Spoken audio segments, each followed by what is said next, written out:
Oke, bismillahirrahmanirrahim. Assalamualaikum warahmatullahi wabarakatuh. Jumpa lagi dengan saya Firmansyah pada perkuliahan praktikum jaringan komputer. Kali ini kita akan mencoba mengenal bagaimana sih cara mengamankan akses terhadap mikrotik kita, baik terhadap mikrotik router board ataupun mikrotik router OS. Hal ini menjadi hal yang sangat penting. Jangan sampai ketika kita sudah melakukan keamanan terhadap jaringan kita, namun akses terhadap perangkat router kita masih mudah diakses oleh siapapun. Contohnya, kita buka browser kita buka Google Chrome, kita akan melihat akses ke dalam mikrotik kita. Ada beberapa hal yang harus kita tutupi.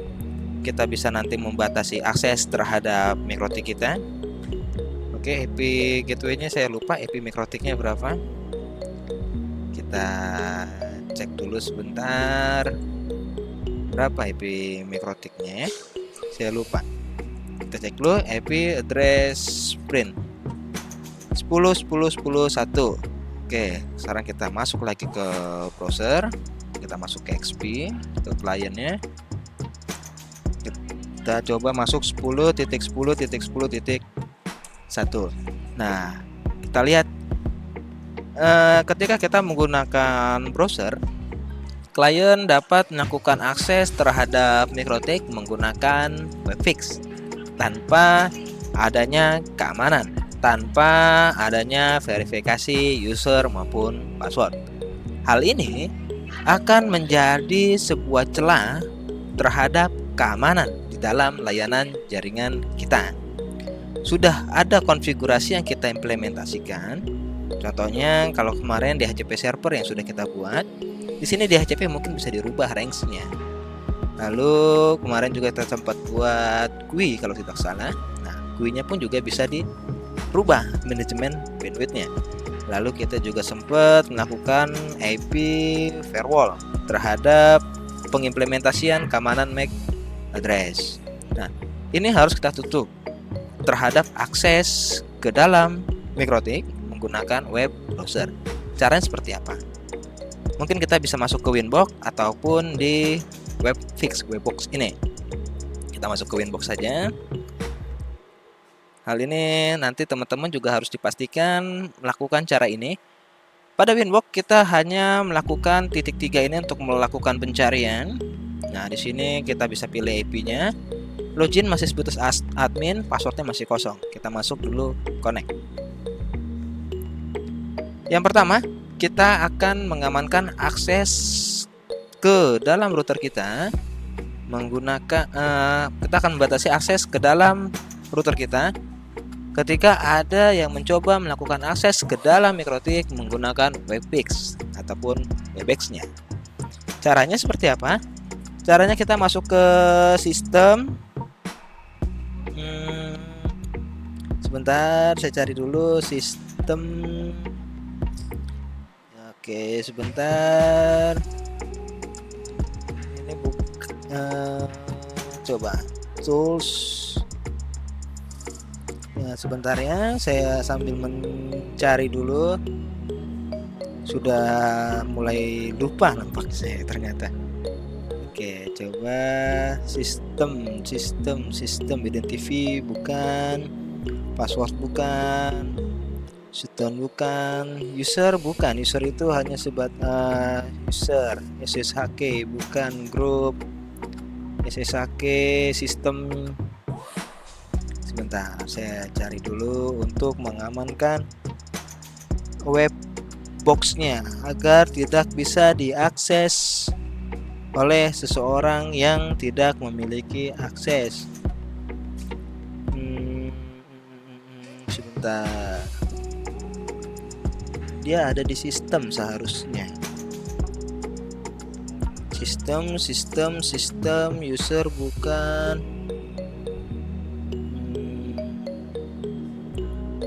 Di sistem bukan. Coba di IP service. Oke, di IP service. Nah, di IP service. Untuk menutup akses terhadap webbox ataupun akses terhadap MikroTik router OS ataupun MikroTik router board yang akan mencoba melakukan akses menggunakan browser, berarti ada di IP service. Protokolnya harus kita rubah. Browser adanya di protokol 80. Ketika kita ingin menutupnya, maka tinggal kita pilih saja protokol 80 lalu kita X untuk disable-nya. Lalu coba kita refresh apakah masih bisa melakukan remote ke dalam MikroTik menggunakan browser. Nah, di sini sudah tidak dapat terhubung. Kenapa? Karena akses untuk melakukan remote terhadap router board kita sudah dibatasi ataupun sudah ditutup. Nah, hal ini pun juga sangat penting.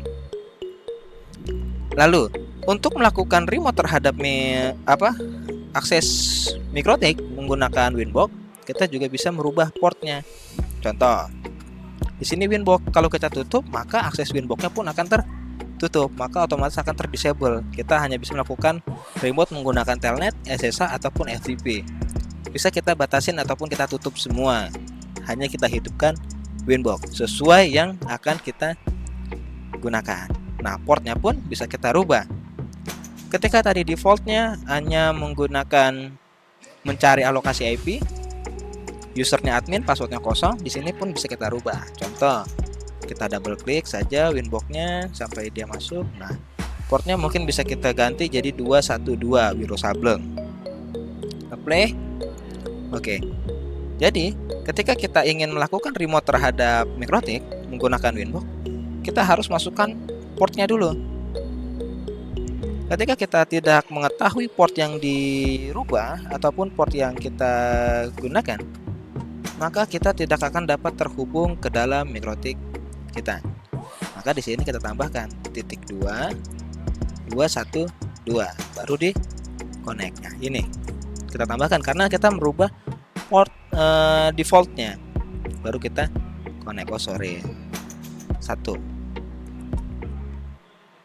Nah, jadi teman-teman, ketika mengamankan, cara yang pertama adalah kita menutup akses terhadap akses MikroTik router board ataupun MikroTik router OS menggunakan pembatasan akses terhadap webbox-nya. Yang kedua, kita rubah port default dari Winbox itu. Lalu cara yang ketiga, kita masuk ke menu sistem, lalu ke user. Jika sebelumnya kita login hanya sebatas admin, passwordnya kosong, di sini bisa kita rubah dengan tanda tambah. Oke, saya ulang.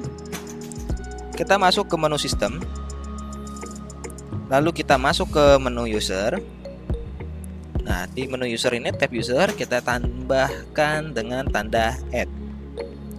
Usernya siapa? Mungkin usernya FMY.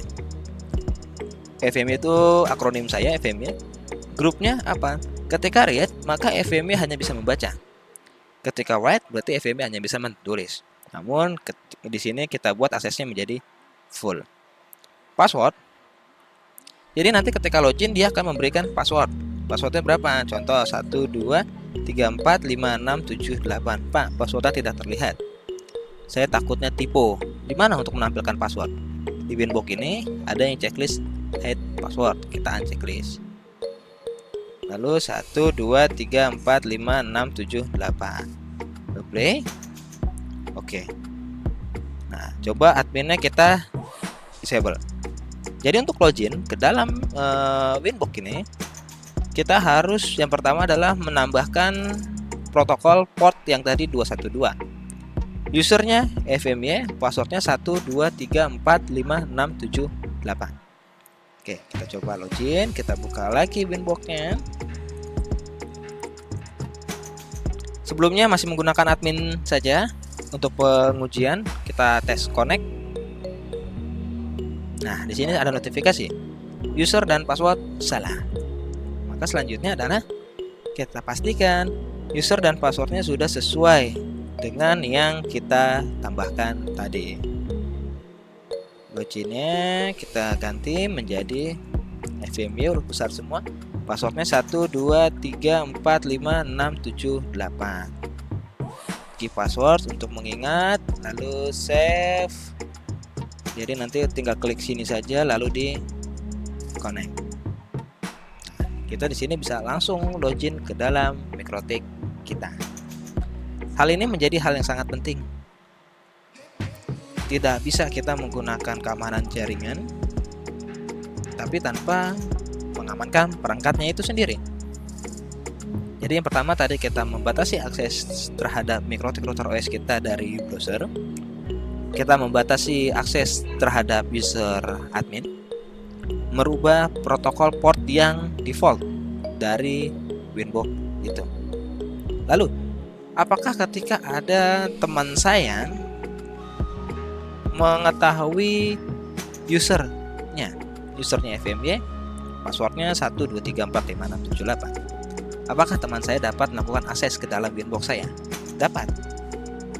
Lalu bagaimana untuk meminimalisir hal itu juga? Untuk membatasi. Jadi untuk memastikan yang dapat melakukan remote terhadap router board kita atau router OS kita hanyalah laptop tertentu. Caranya adalah kita masuk ke ARP dulu.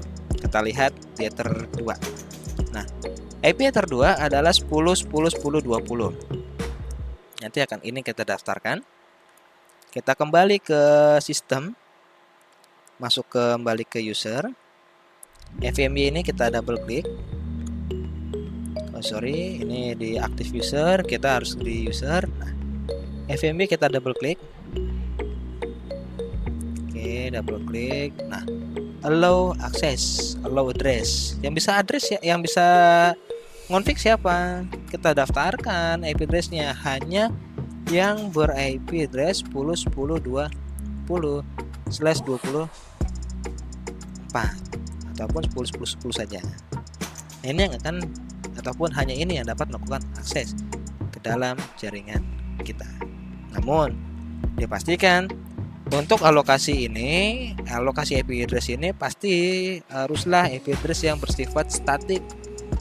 Jangan untuk membatasi akses, yang boleh akses hanya user FMY. Password 1 2 3 4 5 6 7 8 ketika menggunakan IP 10 10 10 20. Namun ketika menggunakan DHCP server, maka klien kan akan mendapat IP secara bergantian random. Maka pengimplementasian low address ini hanya dapat digunakan ketika klien menggunakan IP address secara statik karena IP-nya tidak akan berputar ataupun IP-nya tidak akan berubah. Karena ini tadi kita menggunakan DHCP server kemarin, low address-nya mungkin kita lewatkan saja karena nanti takutnya teman-teman tidak dapat melakukan remote kembali ke dalam MikroTik-nya. Nanti ujung-ujungnya harus di reset. Oke, berarti kita cancel. Nah, selanjutnya, andai kata kita memiliki lebih dari 2 router yang harus kita manage, teman-teman harus melakukan identifikasi terhadap router tersebut, memberi nama. Kalau kita lihat di sini di new terminal itu FMY @MikroTik. Kalau ada 2 router sama FMY @MikroTik, 3 router FMY @MikroTik. Lalu bagaimana untuk mengetahui router mana yang sedang kita remote? Kita harus memberikan identitas. Caranya di sistem identity. Nah, di sini mungkin bisa kita tambahkan RB01. Maka nanti identitinya bukan FMY @MikroTik lagi, maka akan berubah. Coba kita enter. Nah, FMY RB01. Jadi nanti ketika kita melakukan remote MikroTik, kita tahu router mana yang sedang kita remote. Kita coba kembali login. Kita coba login kembali. Ini saya salah close. Yang saya close ternyata virtual box-nya, bukan Winbox-nya. Oke, kita buka Winbox-nya lagi. Run. Kita cari tanda seru. Nah, di sini makan identitasnya akan ketahuan. Router RB1. Mungkin nanti ada RB2, RB3, RB4, RB5. Kita akan keder router berapa yang kita remote. Jadi di sini untuk memudahkan kita ketika melakukan akses ataupun akan melakukan remote. Ataupun teman-teman bisa klik yang tadi di sini. Tinggal di connect. Itu beberapa tips dasar mengamankan perangkat router board kita. dari gangguan pihak internal ataupun pihak luar. Jadi jangan sampai semua materi yang sudah kita implementasikan kemarin terus teman-teman implementasikan di luar, tapi teman-teman tidak melakukan keamanan terhadap perangkat router board sendiri. Nanti konfigurasinya akan dirubah oleh orang lain. Oke, sekian dari saya. Wassalamualaikum warahmatullahi wabarakatuh.